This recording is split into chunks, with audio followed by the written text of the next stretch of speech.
హోదాకి సంబంధించి మాట్లాడేటటువంటి అర్హత కాంగ్రెస్ పార్టీకి ఉందా? గతంలో మీరు కాంగ్రెస్ పార్టీని తిట్టినటువంటి మాటలకు వివరణ ఏంటి? ఇవన్నీ మాట్లాడకుండా హంతకులు, హత్య రాజకీయాలు, చిన్నాన్న ఆఖరి కోరికలు ఇవి కాదండి ఎన్నికల్లో మాట్లాడాల్సింది. ఎన్నికల్లో మీరు కడప ప్రజలకు ఏం న్యాయం చేస్తారో మాట్లాడండి. ఎన్నికల్లో కాంగ్రెస్ పార్టీకి సంబంధించినటువంటి ద్రోహాన్ని మీరు క్షమాపణ చెప్పి ముందుకు కదులుతున్నారా, లేకపోతే ఏ రకంగా దాన్ని ఆ నష్టాన్ని పూడుస్తున్నారనేటటువంటిది సమాధానం చెప్పకుండా మీరు గాని మీ పార్టీ జాతీయ నాయకులు గాని చాలా విషయాలు ఆంధ్రప్రదేశ్కి సమాధానం చెప్పాల్సినటువంటి విషయాలు ఉన్నాయి.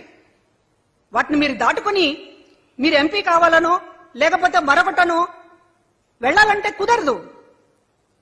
కాంగ్రెస్ పార్టీ ఇక్కడ దోషి. ఆంధ్రప్రదేశ్ ప్రజల ముందు కాంగ్రెస్ పార్టీ దోషి. ఆ దోషికి సంబంధించినటువంటి ఆ పాత్రకి సంబంధించినటువంటి విషయాలు ఇక్కడ చర్చనీయాంశం కావాల్సిందే. దాన్ని తప్పించుకుని మీరు కడప లేకపోతే కడప రాజకీయము, హంతక రాజకీయము ఇది మాట్లాడాలంటే అది జరగని పని షర్మిల గారు. కాబట్టి మీరు ప్రజల ముందు సాగిస్తున్నటువంటి విజ్ఞప్తి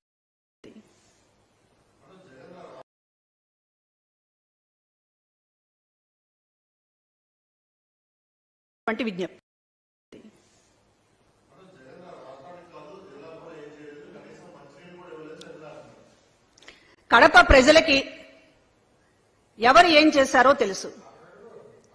ఈ రోజున చెయ్యకపోతే రాష్ట్రంలో మొత్తం కూడా స్థానిక సంస్థల ఎన్నికల నుంచి ఇప్పటిదాకా కూడా వేలాది మంది ప్రజల అభిమానాన్ని చూరగొంటున్నటువంటి నాయకుడిగా జగన్మోహన్ రెడ్డి గారు ఇవాళ చరిత్రలో నిలిచిపోతున్నారు. చూస్తున్నారు, మీరు కూడా చూస్తున్నారు. ఇవాళ బస్సు యాత్రల ఎండలో 3-4 గంటల పాటు ఆయన రాక కోసం ప్రజలు ఎదురు చూస్తున్నారంటే గుండెల్లో ఎంత అభిమానం లేకపోతే అది సాధ్యమవుతుంది?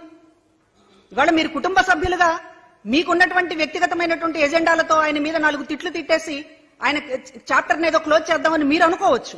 కానీ ఇక్కడ కాపాడుకోవడానికి ప్రజలు సిద్ధంగా ఉన్నారు. ఖచ్చితంగా చేస్తాం. ఎన్నికలకు నిబంధనలకు ఇది పూర్తిగా విరుద్ధమైనటువంటి ప్రచారము.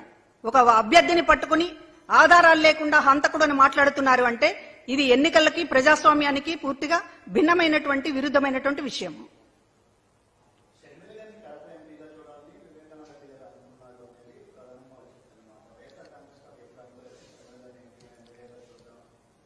ఇప్పుడు ఆవిడే షర్మిల గారు ఒక ఇంటర్వ్యూలో గతంలో చెప్పారు, వైఎస్ రాజశేఖర రెడ్డి గారికి నాన్నకి నేను రాజకీయాల్లోకి రావడం ఇష్టం లేదు, రాజకీయాలకు నన్ను దూరంగా ఉంచాలని నాన్న కోరుకునేవారు అని. నాన్న రాజకీయాలకి దూరంగా ఉండాలని రాజశేఖర రెడ్డి గారు కోరుకున్నారు, చిన్నాన్నేమో ఈవిడ ఎంపీ కావాలని కోరుకున్నారు. ఇంత విరుద్ధమైనటువంటి కోరికలు అంటే నాన్నని గౌరవిస్తారా, చిన్నాన్నని గౌరవిస్తారా? ఏంటి రాజకీయం?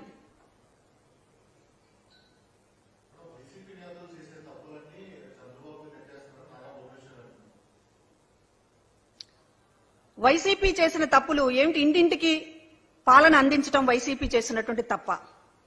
చంద్రబాబు నాయుడు గారు 14 ఏళ్లు అధికారంలో ముఖ్యమంత్రిగా ఉన్నారు, అపోజిషన్ లీడర్ గా ఉన్నారు. ఇన్ని ప్రభుత్వాలు ఉన్నాయి. ఇదే యంత్రాంగం, ఇదే ప్రభుత్వ యంత్రాంగం అప్పుడు ఉంది, ఇప్పుడు ఉంది. ఎందుకు ఇంటింటికి మీరు పెన్షన్లు గాని సంక్షేమ పథకాలు గాని ఇంటి వద్దకు ఎందుకు తీసుకురాలేకపోయారు? ఇవాళ చేసినటువంటి మంచి చూసిన తర్వాత అయినా సరే మీరు ఏదైనా సరే మనం కూడా ఇలా చేసి ఉండాల్సిందని గుర్తిస్తే బాగుండేది. అలా కాకుండా ఇవాళ ముసలి వాళ్ళందరినీ ఎండలో నిలబెట్టేటటువంటి పరిస్థితి, వాళ్ళ ప్రాణాలు పోతున్నటువంటి పరిస్థితి, దీనికి చంద్రబాబు నాయుడు గారి కారణమైతే అది మా తప్పేలా అవుతుంది? మీరు చిటికేస్తే ఇంటి దగ్గరికి అన్ని అందించవచ్చు అని ఎంత తేలిగ్గా చెప్తున్నారే మీరు. మరి మీరు ఎందుకు చేయలేకపోయారు? చిటికేస్తే సాధ్యమయ్యేటటువంటి వ్యవస్థ వాలంటీర్లు లేకుండా అది సాధ్యమై ఉంటే మీరెందుకు చేయలేకపోయారు? ఇవాళ వాలంటరీ వ్యవస్థ అయినా సచివాలయ వ్యవస్థ అయినా జగన్మోహన్ రెడ్డి గారు తీసుకొచ్చింది కదా.